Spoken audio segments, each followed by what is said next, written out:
जय गुरुदेव। गुरुर्ब्रह्मा गुरुर्विष्णु गुरुदेवो महेश्वरः। गुरुः साक्षात् परम ब्रह्म तस्मै श्री गुरुवे नमः। अर्चनी वंदनी प्रातः स्मरणी परम पूजनीय गुरुदेव के चरणों में बारंबार वंदन कर आरंभ करते हैं। सिंप्लीफाइड वैदिक वास्तु कोर्स के अंतर्गत हम सरल प्रकार से तरीके से किस प्रकार ये वास्तु को समझना जानना उसको देख रहे हैं। उस क्रम में 4 दिशा, 8 दिशा, 16 दिशा, 32 पदविन्यास, मर्म ये हो चुके हैं, इनको देख चुके हैं। और प्लानिंग की दृष्टि से मुख्य द्वार का स्थान और 32 पद जो बाहर के होते हैं उसमें द्वार का शुभाशुभ परिणाम उसको जान चुके हैं, स्टडी कर चुके हैं। और ये अपन शास्त्र के अनुसार देख रहे हैं। वास्तुशास्त्र के ग्रंथों में क्या लिखा है उसके अनुसार देखने का, समझने का प्रयास कर रहे हैं। उस क्रम में आज अपन किचन कह लो, रसोई कह लो, संस्कृत में उसको पचनालय ऐसा कह लो, या महानस उसको कहते हैं, या कह लो।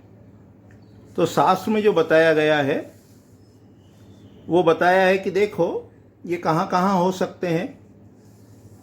महानस या रसोई वास्तु के अनुसार अपन कहाँ बना सकते हैं। तो उसके लिए शास्त्र में कहा, जैसे विश्वकर्म प्रकाश ग्रंथ है उसमें बताया आग्नेय कोण में। उसके अलावा जो मानसार ग्रंथ है जिसमें लगभग 5185 श्लोक हैं, उसमें कहा पावके पचनालयम, पावक के स्थान में, अग्नि के स्थान में रसोई हो सकती है। उसके बाद कहा 36वें अध्याय में 13वें श्लोक में कि उत्तर ईशान पर्जन्य सर्वेशाम पचनालयम, कि उत्तर में, ईशान में, पर्जन्य में, इनमें सबके लिए रसोई का स्थान कहा है। उसके अलावा एक बहुत ही प्रसिद्ध ग्रंथ है, उसका नाम है मयमक। उसके 27वें अध्याय में श्लोक नंबर 100, श्लोक नंबर 118 और 29 चैप्टर के श्लोक नंबर 47 में बताया। क्या बताया? ईशान्यम पचन स्थानम सर्वेशाम देहिनाम हितम। उसके बाद बताया सवित्र में, अंतरिक्ष में ये महानस हो सकती है, रसोई हो सकती है या होती है। उसके बाद धर्मराज यानी यम के पद में भी अन्न पानादि कर्मणालयम, कि ये जो अन्न पान बनाने का स्थान है, पदार्थ बनाने का स्थान है, वो कहाँ बताया? तो यम के पद में बताया। तात्पर्य क्या है, समझना क्या है?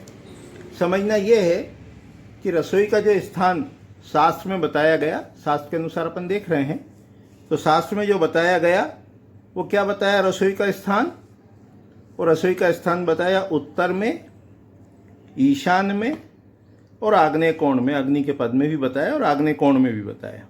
इसको और थोड़ा सा अपन लेफ्ट और राइट लेके 45 डिग्री बना सकते हैं। अभी ये 11.25 डिग्री पर है, इधर के भी पद ले सकते हैं। उसके अलावा जब बहुत गहराई में जाके अपन स्टडी करेंगे आगे, धीरे धीरे जैसे विषय में अपन प्रवेश करते जाएंगे, तो कहा देखो जैसा वो घर का मुख है उसके अनुसार वो रसोई का स्थान बताया।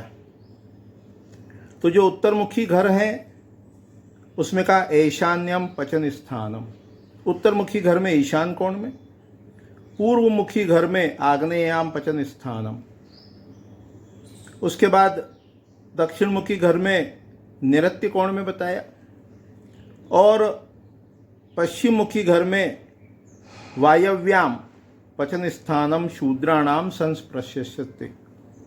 तात्पर्य क्या है? ये कामिका आगम जो ग्रंथ है उसका जो 178 नंबर का श्लोक है विन्यास में, उसमें ये घर का कैसा फेसिंग है उसके अकॉर्डिंग रसोई का स्थान बताया गया। तो शास्त्र के आधार पर जब अपन रसोई का स्थान देखते हैं तो उत्तर में, ईशान में, पर्जन्य में और अग्निकोण में ये स्थान बताए गए हैं। इसके अलावा कामिका आगम में जैसा प्लॉट का फेसिंग है उसके हिसाब से, उसके अनुसार रसोई का स्थान बताया गया है।